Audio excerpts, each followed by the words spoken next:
Hi friends, இந்த வீடியோவில் பயிர் பெருக்கம், அதாவது 12ஆம் வகுப்பு உயிரி தாவரவியலில் இருக்க 9வது பாடம் பயிர் பெருக்கம். இதில் இருக்க இம்பார்ட்டன்ட் கொஸ்டின்ஸ் எல்லாம் பார்க்க போகிறோம். வாங்க வீடியோக்குள்ளே போகலாம். அதுக்கு முன்னாடி நீங்கள் நம்ம சேனல் சப்ஸ்கிரைப் பண்ணிங்க, கூட ஒரு பெல் ஐக்கானை கிளிக் பண்ணி ஆன் செலக்ட் பண்ணி வச்சுங்க. அப்போ தான் நம்ம இது போல போகிற ஒவ்வொரு வீடியோ உங்களுக்கு இன்ஸ்டன்ட் நோட்டிஃபிகேஷனாக வரும். வாங்க வீடியோக்குள்ளே போகலாம். ஃபஸ்ட்டு எடுத்தோட கற்றல் நோக்கங்கள் பார்த்துக்குங்க. அதுக்கப்புறம் பார்த்தீங்கன்னா இந்த அறிமுகம்லாம் படிச்சிங்க. நெக்ஸ்ட் 2வது பக்கம் திருப்பிங்க அப்படின்னா வேளாண்மையின் தோற்றம். வேளாண்மை எப்போ தோன்றுச்சு அப்படின்றத குடுத்துருப்பாங்க. இது 1 மார்க்ல கேட்க சான்ஸ் இருக்கு பார்த்துங்க. வேளாண்மையின் வரலாறு, அது என்னென்ன வரலாறு இதெல்லாம் பார்த்துக்குங்க. நெக்ஸ்ட் உங்களுக்கு தெரியுமா அப்படின்னு சொல்லிட்டு ஒரு பாக்ஸ் குடுத்துருக்காங்க. இந்த பாக்ஸ் ரொம்பவே முக்கியம். ஸோ அந்த பாக்ஸ் ஃபுல்லா படிங்க.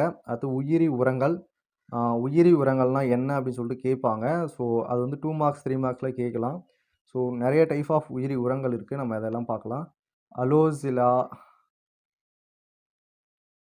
அதுக்கப்புறம் பார்த்தீங்கன்னா ரைசோபியம், அதுக்கப்புறம் வந்து கடற்பாசி திரவ உரம் அப்படிலாம் நிறையா இருக்குது.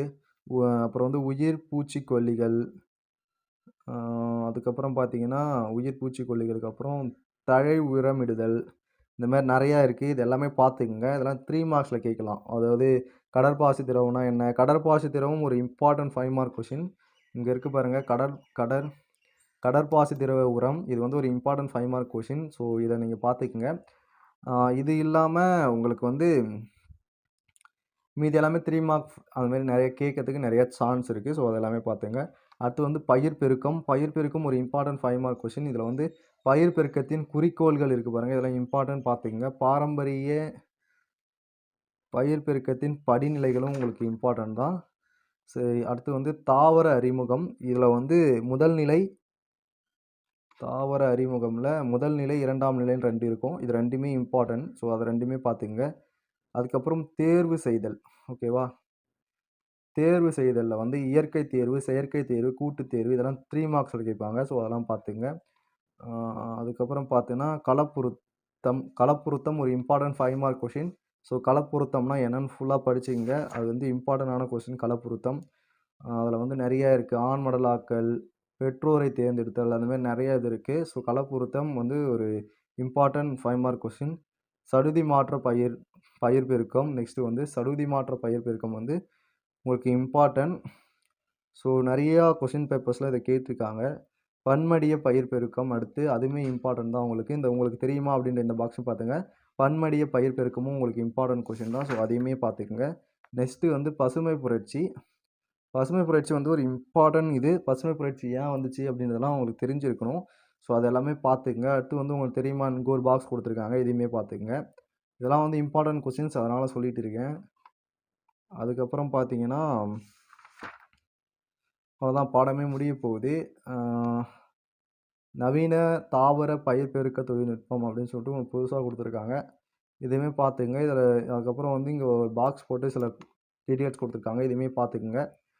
அதுக்கப்புறம் அவ்வளோதான், பாட சுருக்கம் வந்துடுச்சு. பாடம் முடிஞ்சிடுச்சு. இதில் உங்களுக்கு என்னென்னலாம் இம்பார்ட்டன்ட் சொல்லிட்டு சொல்லியிருப்பாங்க. பாட சுருக்கம் ஃபுல்லாக நீங்கள் இந்த பாடம் ஃபுல்லாக என்ன படிச்சிங்களோ அதெல்லாம் சொல்லியிருப்பாங்க. ஸோ அதை பார்த்துங்க. நெக்ஸ்ட் இந்த புக் பேக் கொஸ்டின்ஸ்க்குலாம் உங்களுக்கு ஆன்சர் தெரியுன்றது நம்புகிறேன். ஸோ கண்டிப்பாக தெரிஞ்சிருக்கும். எந்த கலை சொற்கள்லாம் வந்து நீங்கள் இங்கிலீஷ் மீடியம் போயிட்டு காலேஜ் எடுத்து படிக்க போகிறீங்க அப்படின்னா ரொம்ப யூஸ்ஃபுல்லாக இருக்கும். இதெல்லாம் படித்து தெரிஞ்சுங்க. அவ்வளோதான் ஃப்ரெண்ட்ஸ், இந்த வீடியோவில் உங்களுக்கு எதனா டவுட்ஸ் இருந்துச்சுன்னா கமெண்ட் செக்ஷனில் சொல்லுங்கள். நான் கண்டிப்பாக ரிப்ளை பண்ணுறேன்.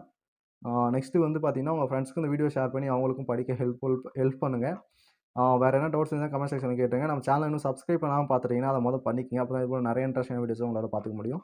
Okay friends, tata bye bye. அடுத்த ஒரு இன்ட்ரெஸ்டிங் வீடியோ பார்க்கலாம். Bye bye. Hi friends, welcome back to my channel. இன்றைக்கி நம்ம டேக் இட் ஈஸி ஸ்டடி சேனலில் பார்க்க போகிற வீடியோ என்னன்னா 12ஆம் வகுப்பு உயிரி தாவரவியலில் இருக்க 10வது பாடத்தில் இருக்க பொருளாதார பயனுள்ள தாவரங்களும் தொழில் முனைவு தாவரவியலும் அப்படின்ற இந்த பாடத்தில் இருக்க எல்லா இம்பார்ட்டன்ட் கொஸ்டின்ஸும் இந்த வீடியோவில் பார்க்க போகிறோம்.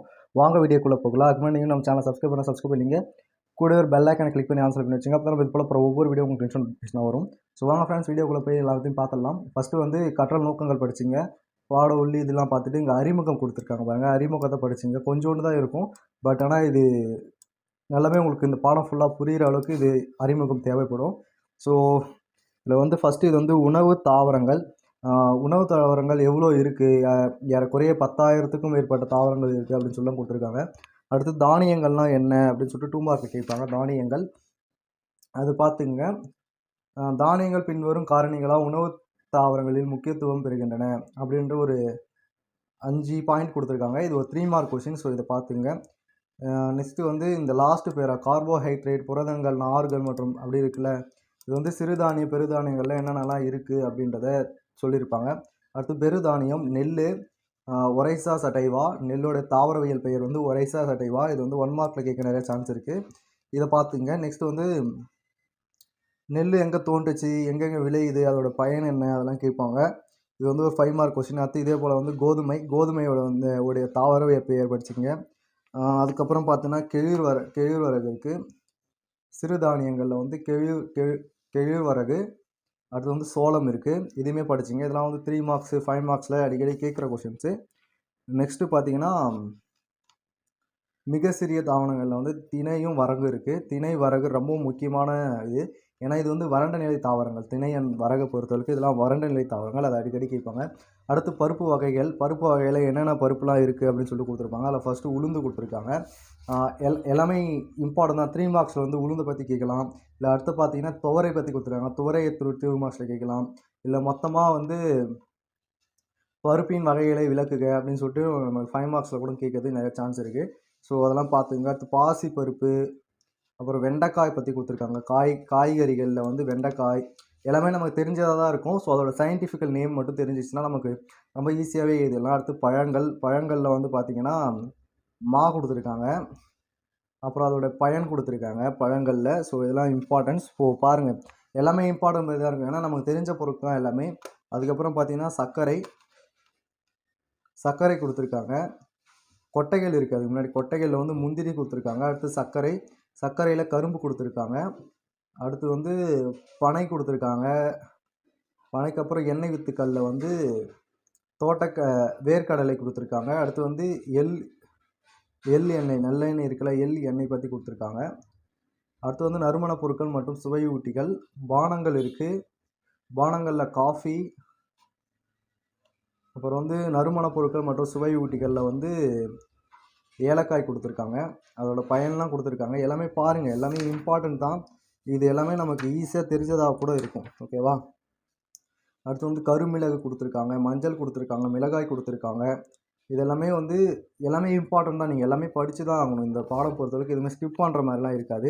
ஏன்னா நீங்கள் எல்லாமே படிச்சிடணும். உங்களுக்கு எல்லாமே தெரிஞ்சது பேசிக்காக உங்களுக்கு தெரிய வேண்டியது தான். அடுத்து வந்து பருத்தி, புளி, அடுத்து வந்து நார்களில் வந்து சணல் பற்றி கொடுத்துருப்பாங்க. நார்களில் சணல் இது எல்லாமே கொடுத்துருக்காங்க. அடுத்து மரக்கட்டையில் வந்து தேக்கு. என்னென்னலாம் இது வந்து நம்ம சாப்பிட்றதுக்கு பயன்படுத்துகிற பொருட்களையும் கொடுத்துருக்காங்க, பொருளாதார பயன்மிக்க பொருட்களையும் கொடுத்துருக்காங்க. அதனால தான் தேக்கு மரம்லாம் வருது. அடுத்து உங்களுக்கு தெரியுமான்ற பாக்ஸ் எந்தெந்த இடத்துல இந்தமாரி வருதோ அதெல்லாம் பார்த்து ஃபுல்லாக படிச்சிங்க. அடுத்து மரப்பாலில் லப்பரு, மரக்கூழ், அதுக்கப்புறம் பார்த்தீங்கன்னா ஒப்பனை பொருட்கள், சோற்று கற்றாழை, சாயங்களில் வந்து மருதாணி, அதுக்கப்புறம் வந்து நறுமண தைலங்களில் வந்து மல்லிகைப்பூ, பாரம்பரிய மருத்துவ முறைகளுக்கு பயன்படுது, மக்கள் மருத்துவ முறை, சித்த மருத்துவ முறை, அந்தமாரி நிறைய இருக்குது. ஸோ எல்லாமே படிக்க வேண்டிய மாதிரி தான் இருக்கும். ஸோ நீங்கள் படித்து தான் ஆகணும். அதை பற்றி கொஞ்சம் கொஞ்சம் தெரிஞ்சுக்கிங்க. Scientifical name தெரிஞ்சுக்கிங்க. அது மட்டும் உங்களுக்கு போதுமானதாக இருக்கும். அடுத்து தாவரங்களில் இருந்து பெறப்படும் மருத்துவ மூலக்கூறுகளில் மருந்துகள் உயிரி மருந்து என்று அழைக்கப்படுகிறது. உயிரி மருந்து என்றால் என்னன்னு 2 மார்க்கில் கேட்பாங்க. இந்த இடத்துல இருக்குது பாருங்கள். அடுத்து கிழாநெல்லி. அடுத்து வந்து மருத்துவ முக்கியத்துவம், கிழாநெல்லியோடைய மருத்துவ முக்கியத்துவம் என்னென்னு இந்த தராவில் கொடுத்துருக்காங்க. இது முக்கியம், இதை பார்த்துங்க. அடுத்து நிலவேம்பு வந்து அதுக்கான சயின்டிஃபிக்கல் பேர் பார்த்துக்குங்க. இது வந்து இந்திய மருத்துவ முறைகளில் பயன்படுத்தப்படுகிறது. கசப்புகளின் அரசன் என அழைக்கப்படும் நிலவேம்பு பாரம்பரியமாக இந்திய மருத்துவ முறையில் பயன்படுத்தப்படுகிறது. இது பார்த்துங்க. நெக்ஸ்ட்டு வந்து உணர்வுற்ற மருந்துகள், அபின், கஞ்சா. ஓகேவா? கஞ்சா பற்றி சொல்லியிருக்காங்க. கஞ்சா வந்து முக்கியமானதான் பார்த்துங்க. கஞ்சா செடி எப்படி இருக்கும் அப்படின்றது.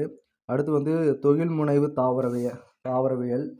தொழில்முனைவு தாவரவியலில் வந்து இயற்கை வேளாண்மை கொடுத்துருக்காங்க. பாருங்க, இயற்கை வேளாண்மை எப்படி பண்ணலாம் அப்படின்றது இந்த பாக்ஸில் கொடுத்துருக்காங்க. ஸோ இயற்கை வேளாண்மை பற்றி கண்டிப்பாக ஒரு கேள்வி வரும். ஸோ இயற்கை வேளாண்மையை நல்லா பார்த்துங்க. இயற்கை பூச்சிக்கொல்லி தயாரித்தல் பற்றி மேலே பாடத்தில் கொடுத்துருக்காங்க. இயற்கை பூச்சிக்கொல்லி, அடுத்து வந்து இயற்கை பூச்சிக்கொல்லி தயாரிப்பு படம் 1ல் கொடுத்துருக்காங்களா. உயிரி பூச்சி விரட்டி தயாரிப்பு அதை பற்றி கொடுத்துருக்காங்க. இதெல்லாம் வந்து 5 மார்க்ஸில் கேட்பாங்க. நெக்ஸ்ட்டு பாடம் சுருக்கம் வந்துடுச்சு.